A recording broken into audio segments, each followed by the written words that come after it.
सभी छोटे बड़े श्रोताओं को सुनीता भटनागर का प्यार भरा नमस्कार। ऑडियो स्टोरीज के हमारे चैनल कहानी जगत में आप सभी का स्वागत है। हिंदी कहानियों की श्रृंखला में आइए आज सुनते हैं फणीश्वर नाथ रेणु जी द्वारा रचित कहानी रसप्रिया। धूल में पड़े कीमती पत्थर को देखकर जौहरी की आंखों में एक नई झलक झिलमिला गई। अपरूप रूप। चरवाहा मोहना झांडा को देखते ही पंचकोड़ी मृदंगिया के मुंह से निकल पड़ा, अपरूप रूप। खेतों, मैदानों, बाग बगीचों और गाय बैलों के बीच चरवाहा मोहना की सुंदरता मृदंगिया की क्षीण ज्योति आंखें सजल हो गईं। मोहना ने मुस्कुराकर पूछा, तुम्हारी उंगली तो रसप्रिया बजाते टेढ़ी हो गई है ना? बूढ़े मृदंगिया ने चौंकते हुए पूछा। रसप्रिया? हाँ, नहीं, तुमने कहाँ सुना? बेटा कहते कहते वह रुक गया। परमानपुर में उस बार एक ब्राह्मण के लड़के को उसने प्यार से बेटा कह दिया था। सारे गांव के लड़कों ने उसे घेर कर मारपीट की तैयारी कर ली थी। बहरदार होकर ब्राह्मण के बच्चे को बेटा कहेगा? मारो साले बुड्ढे को घेर कर, मृदंग फोड़ दो। मृदंगिया ने हंसकर कहा था। अच्छा, इस बार माफ कर दो सरकार, अब से आप लोगों को बाप ही कहूँगा। बच्चे खुश हो गए थे। एक 2-2.5 साल के नंगे बालक की ठुड्डी पकड़कर वह बोला था, क्यों, ठीक है ना बाप जी? बच्चे ठठाकर हंस पड़े थे। लेकिन इस घटना के बाद फिर कभी उसने किसी बच्चे को बेटा कहने की हिम्मत नहीं की थी। मोहना को देखकर बार बार बेटा कहने की इच्छा होती है। रसप्रिया की बात किसने बताई तुमसे? बोलो बेटा। 10-12 साल का मोहना भी जानता है पंचकौड़ी अधपगला है, कौन इससे पार पाए। उसने दूर मैदान में चढ़ते हुए अपने बैलों की ओर देखा। मृदंगिया कमलपुर के बाबू लोगों के यहाँ जा रहा था। कमलपुर के नंद बाबू के घराने में भी मृदंगिया को 4 मीठी बातें सुनने को मिल जाती हैं। 1-2 जून भोजन तो बंधा हुआ ही है। कभी कभी रस चर्चा भी यहीं आकर सुनता है वह।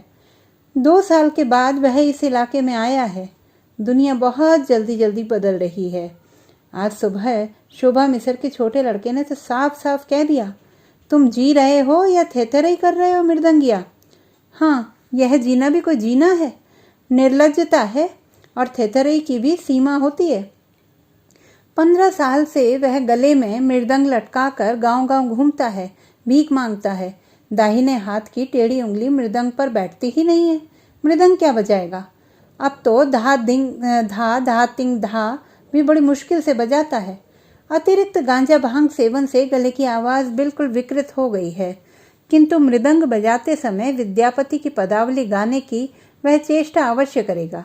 फूटी भाथी जैसी आवाज़ निकलती है, वैसी ही आवाज़ सोए सोए। 15-20 साल पहले तक विद्यापति नाम की थोड़ी पूछ हो जाती थी। शादी ब्याह, यज्ञ, मुंडन, छेदन आदि शुभ कार्यों में विद्यापतिया मंडलियां की बुलाहट हुआ करती थी। पंचकौड़ी मृदंगिया की मंडली ने सहरसा और पूर्णिया जिले में काफ़ी यश कमाया है। पंचकौड़ी मृदंगिया को कौन नहीं जानता? सभी जानते हैं, वह अधपगला है। गांव के बड़े बूढ़े कहते हैं, अरे पंचकौड़ी मृदंगिया का भी एक जमाना था।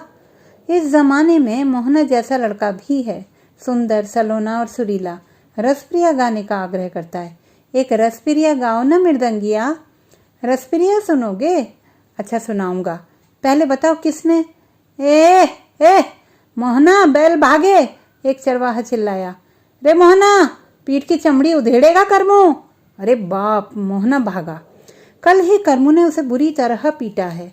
दोनों बैलों को हरे हरे पाट के पौधों की महक खींच ले जाती है बार बार। खट्ट मिठाल पाट। पंचकौड़ी ने पुकार कर कहा, मैं यहीं पेड़ की छाया में बैठता हूँ, तुम बैल हाँक कर लौटो। रसप्रिया नहीं सुनोगे? मोहना जा रहा था, उसने उलटकर देखा भी नहीं। रसप्रिया। विद्यापत नाच वाले रसप्रिया गाते थे। सहरसा के जोगेंद्र झा ने एक बार विद्यापति के 12 पदों की एक पुस्तिका छपवाई थी। मेले में खूब बिक्री हुई थी रसप्रिया पोथी की। विद्यापत नाच वालों ने गा गा कर जनप्रिय बना दिया था रसप्रिया को। खेत के आल पर झड़ जामुन की छाया में पंचकोड़ी मृदंगिया बैठा हुआ है। मोहना की राह देख रहा है। जेठ की चढ़ती दोपहरी में काम करने वाले भी अब गीत नहीं गाते हैं। कुछ दिनों के बाद कोयल भी कूकना भूल जाएगी क्या? ऐसी दोपहरी में चुपचाप कैसे काम किया जाता है? 5 साल पहले तक लोगों के दिल में हुलास बाकी था। पहली वर्षा में भीगी हुई धरती के हरे हरे पौधों से एक खास किस्म की गंध निकलती है। तपती दोपहरी में मोम की तरह गल उठती थी रस की डाली। वे गाने लगते थे बिरहा, चांचर, लगनी। खेतों में काम करते हुए गाने वाले गीत भी समय असमय का ख्याल करके गाए जाते हैं।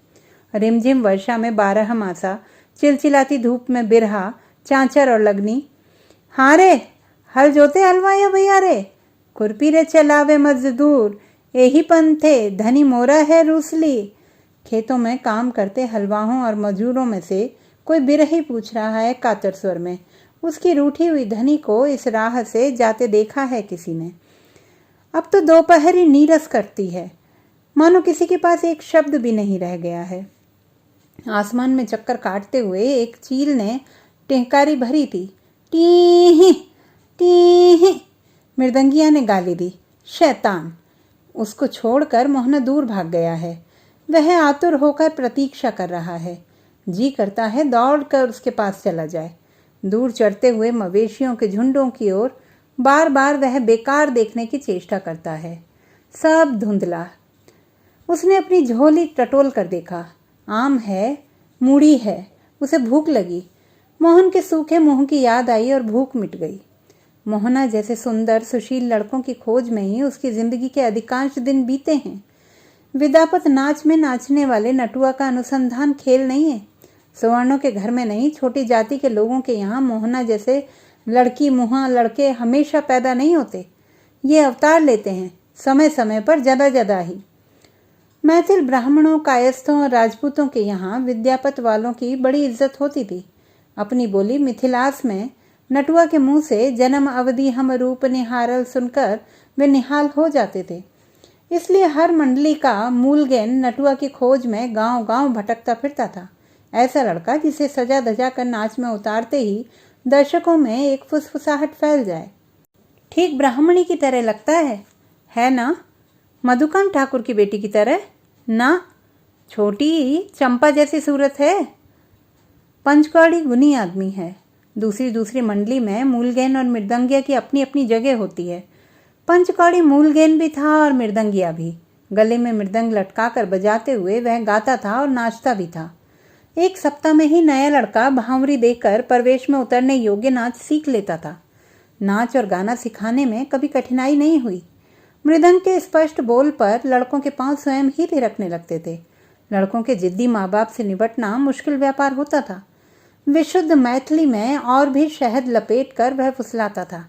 किशन कन्हैया भी नाचते थे। नाच तो एक गुण है। अरे जाचक कहो या 10 दुआरी। चोरी डकैती और आवारागिर्दी से अच्छा है अपना अपना गुण दिखाकर लोगों को रिझाकर गुजारा करना। एक बार उसे लड़के की चोरी भी करनी पड़ी थी। बहुत पुरानी बात है। इतनी मार लगी थी कि बहुत पुरानी बात है। पुरानी ही सही, बात तो ठीक है। रसप्रिया बजाते समय तुम्हारी उंगली टेढ़ी हुई थी, ठीक है ना? मोहना न जाने कब लौट आया था। मृदंगिया के चेहरे पर चमक लौट आई। वह मोहना की ओर टकटकी लगा कर देखने लगा। यह गुणवान मर रहा है धीरे धीरे। तिल तिल कर वह खो रहा है। लाल लाल होंठों पर बीड़ी की कालिख लग गई है। पेट में तिल्ली है जरूर। मृदंगिया वैद्य भी है। एक झुंड बच्चों का बाप धीरे धीरे एक पारिवारिक डॉक्टर की योग्यता हासिल कर लेता है। उत्सवों के बासी टटका भोज्यानों की प्रतिक्रिया कभी कभी बहुत बुरी होती है। मृदंगिया अपने साथ नमक, सुलेमानी, चानमार, पाचन और कुनैन की गोली हमेशा रखता था। लड़कों को सदा गर्म पानी के साथ हल्दी की बुकनी खिलाता। पीपल, काली मिर्च, अदरक वगैरह को घी में भूनकर शहद के साथ सुबह शाम चटाता। गर्म पानी। पोटली से मूढ़ी और आम निकालते हुए मृदंगिया बोला, हाँ गर्म पानी। तेरी तिल्ली बढ़ गई है, गर्म पानी पियो। यह तुमने कैसे जान लिया? फारबिसगंज के डॉक्टर बाबू भी कह रहे थे तिल्ली बढ़ गई है। दवा? आगे कहने की जरूरत नहीं। मृदंगिया जानता है मोहना जैसे लड़कों के पेट की तिल्ली चिता पर ही गलती है। क्या होगा पूछकर कि दवा क्यों नहीं करवाते। माँ भी कहती है कि हल्दी की बुकनी के साथ रोज गर्म पानी पी, तिल्ली गल जाएगी। मृदंगिया ने मुस्कुराकर कहा, बड़ी सयानी है तुम्हारी माँ।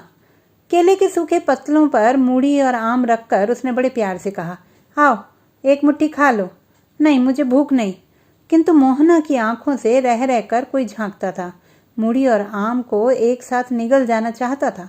भूखा, बीमार, भगवान, आओ खा लो बेटा, रसपिरिया नहीं सुनोगे? माँ के सिवा आज तक किसी अन्य व्यक्ति ने मोहना को इस तरह प्यार से कभी परोसे भोजन पर नहीं बुलाया था। लेकिन दूसरे चरवाहे देख लें तो माँ से कह देंगे, भीख का अन्न? नहीं, मुझे भूख नहीं। मृदंगिया अप्रतिभ हो जाता है। उसकी आंखें फिर सजल हो जाती हैं। मृदंगिया ने मोहना जैसे दर्जनों सुकुमार बालकों की सेवा की है। अपने बच्चों को भी शायद वह इतना प्यार नहीं दे सकता।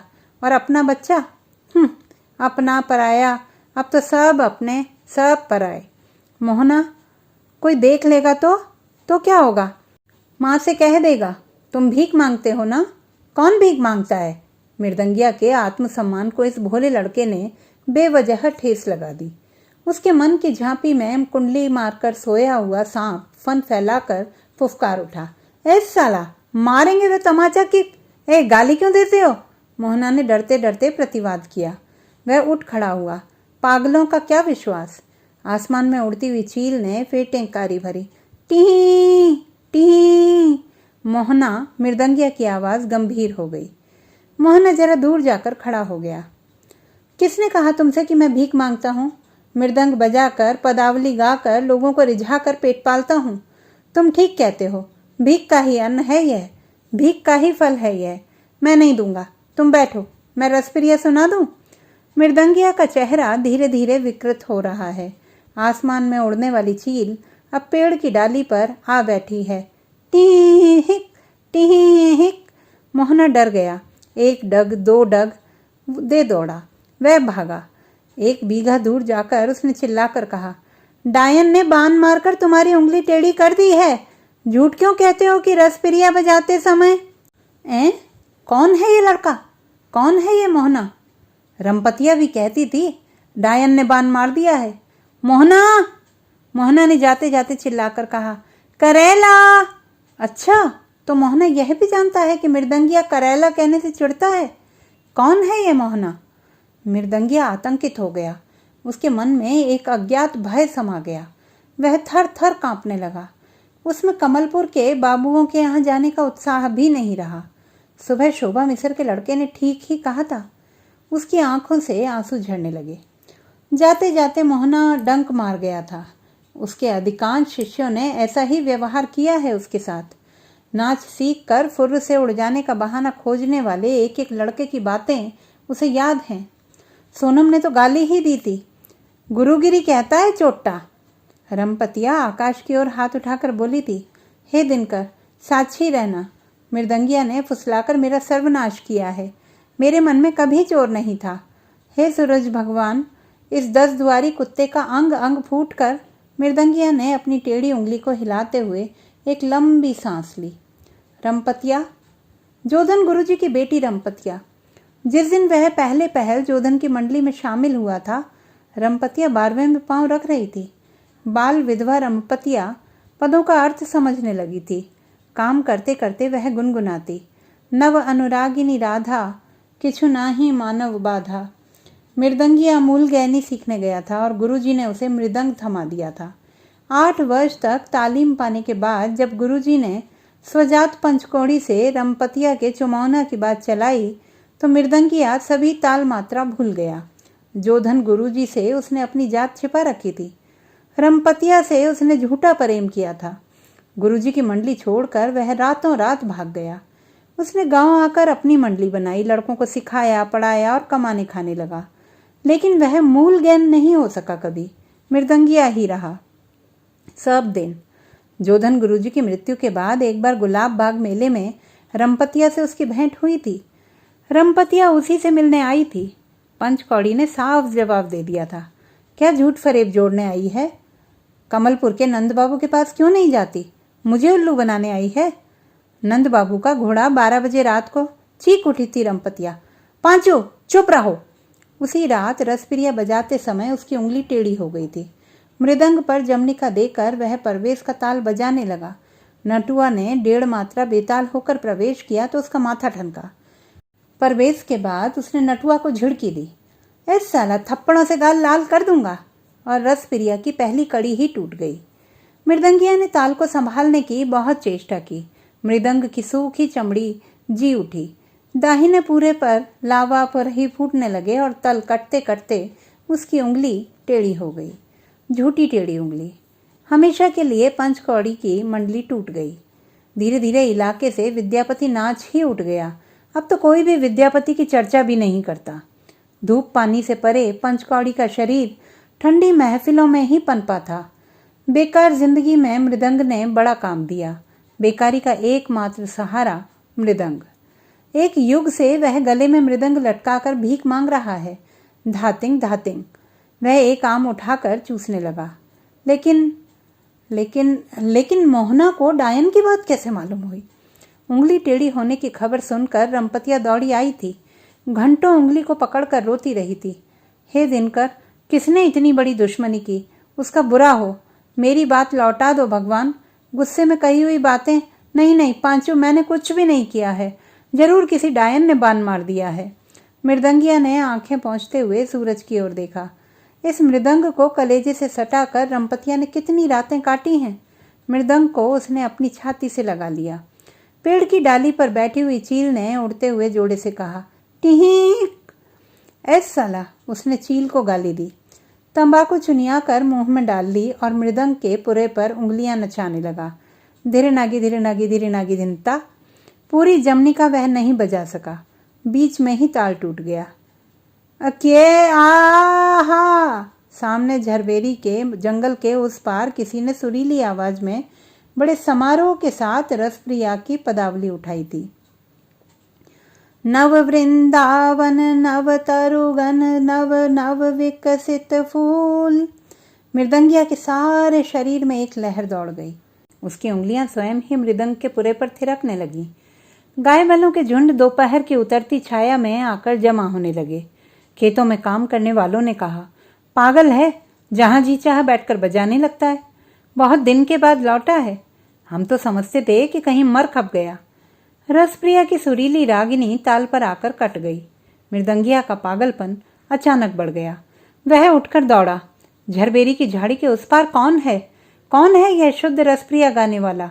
इस जमाने में रसप्रिया का रसिक? झाड़ी में छिपकर मृदंगिया ने देखा।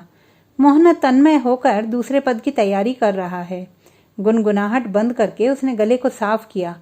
मोहना के गले में राधा आकर बैठ गई है। क्या बंदिश है? नवी वह नए नक नीर, आहो पलली बहाए ताही तीर। मोहना बेसुध होकर गा रहा था। मृदंग के बोल पर वह झूम झूम कर गा रहा था। मृदंगिया की आंखें उसे एक टक निहार रही थी और उसकी उंगलियां फिरकी की तरह नाचने को व्याकुल हो रही थी।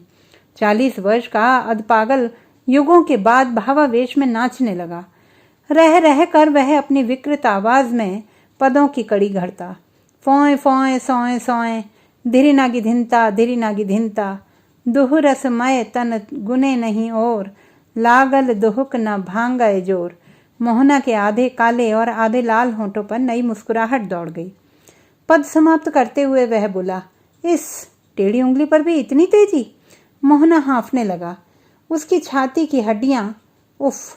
मृदंगिया धम से जमीन पर बैठ गया। कमाल कमाल! किससे सीखे? कहाँ सीखी तुमने पदावली? कौन है तुम्हारा गुरु? मोहना ने हंसकर जवाब दिया, सीखूंगा कहाँ, माँ तो रोज गाती है। प्रात की मुझे बहुत याद है, लेकिन अभी तो उसका समय नहीं। हाँ बेटा, बेताले के साथ कभी मत गाना बजाना। जो कुछ भी है सब चला जाएगा। समय कुसमय का भी ध्यान रखना। लो अब आम खा लो। मोहना बेझिझक आम लेकर चूसने लगा। एक और लो। मोहना ने 3 आम खाए और मृदंगिया के विशेष आग्रह पर 2 मुट्ठी मूड़ी भी फाँक गया। अच्छा, अब एक बात बताओगे? मोहना, तुम्हारे माँ बाप क्या करते हैं? बाप नहीं है, अकेली माँ है। बाबू लोगों के घर कुटाई पिसाई करती है। और तुम नौकरी करते हो? किसके यहाँ? कमलपुर के नंद बाबू के यहाँ। नंद बाबू के यहाँ? मोहना ने बताया, उसका घर सहरसा में है।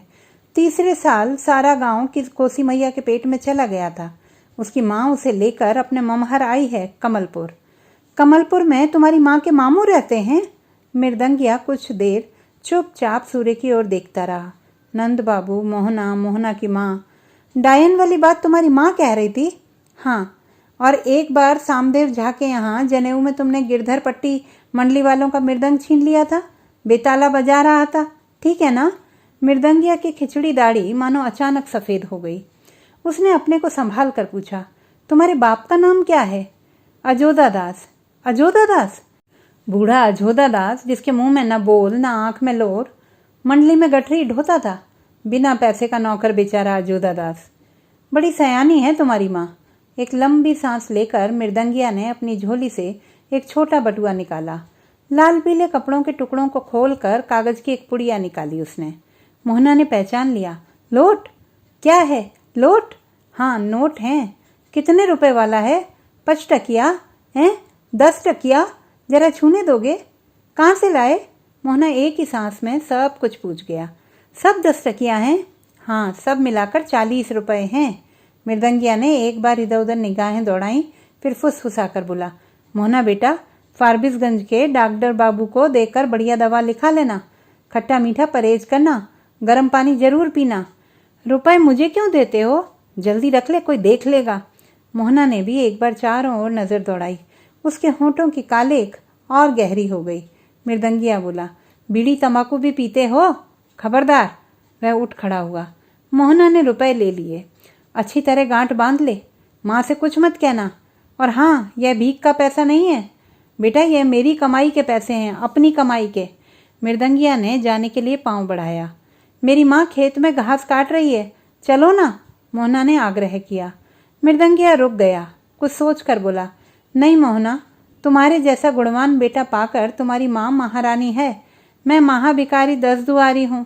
जाचक फकीर, दवा से जो पैसे बचे हैं उसका दूध पीना। मोहना की बड़ी बड़ी आंखें कमलपुर के नंदू बाबू की आंखों जैसी हैं। ए मोहना, ए बैल कहाँ है रे? तुम्हारी माँ पुकार रही है शायद। हाँ, तुमने कैसे जान लिया? रे मोहना, रे है। एक गाय ने सुर में सुर मिलाकर अपने बछड़े को बुलाया। गाय बैलों के घर लौटने का समय हो गया है। मोहना जानता है माँ बैल हाँक कर ला रही होगी, झूठ मूठ उसे बुला रही है। वह चुप रहा। जाओ, मृदंगिया ने कहा, माँ बुला रही है, जाओ। अब से मैं पदावली नहीं, रसप्रिया नहीं, निर्गुण गाऊंगा। देखो मेरी उंगली शायद सीधी हो रही है। शुद्ध रसप्रिया कौन गा सकता है आजकल? अरे चलू मन ससुरार जैवे हो रामा, कि आहो रामा, नहीं रामे आगिया लगाए अब रे की। खेतों की पगडंडी झरबेरी के जंगल के बीच होकर जाती है। निर्गुण गाता हुआ मृदंगिया झरबेरी की झाड़ियों में छिप गया। ले, यहाँ अकेला खड़ा होकर क्या करता है? कौन बजा रहा था मृदंग रे? घास का बोझा सिर पर लेकर मोहना की माँ खड़ी है। पंचकौड़ी मृदंगिया, हैं? वह आया है? आया है वह? उसकी माँ ने बहुत जमीन पर पटकते हुए पूछा। मैंने उसके ताल पर रसप्रिया गाया है। कहता था इतना शुद्ध रसप्रिया कौन गा सकता है आजकल। उसकी उंगली अब ठीक हो जाएगी। माँ ने बीमार मोहना को आह्लाद से अपनी छाती से सटा लिया। लेकिन तू तो हमेशा उसकी टोकरी पर शिकायत करती थी, बेईमान है, गुरुद्रोही है, झूठा है तो वैसे लोगों की संगत ठीक नहीं। खबरदार जो उसके साथ फिर कभी गया। 10 दुआरी जाचकों से हेलमेल करके अपना ही नुकसान होता है। चल उठा बोझ। मोहना ने बोझ उठाते समय कहा, जो भी हो, गुनी आदमी के साथ रसप्रिया। चुप, रसप्रिया का नाम मत ले। अजीब है माँ, जब गुस्साएगी तो बागिन की तरह, और जब खुश होती है तो गाय की तरह हुंकारती आएगी और छाती से लगा लेगी। तुरंत खुश, तुरंत नाराज। दूर से मृदंग की आवाज आई, धातिंग धातिंग। मोहना की माँ खेत की उबड़ खाबड़ मेड़ पर चल रही थी। ठोकर खाकर गिरते गिरते बची। घास का बोझ गिरकर खुल गया। मोहन पीछे पीछे मुंह लटका कर जा रहा था। बोला, क्या हुआ माँ? कुछ नहीं। धातिंग धातिंग। मोहना की माँ खेत की मेड़ पर बैठ गई। जेठ की शाम से पहले जो पुरवैया चलती है धीरे धीरे तेज हो गई।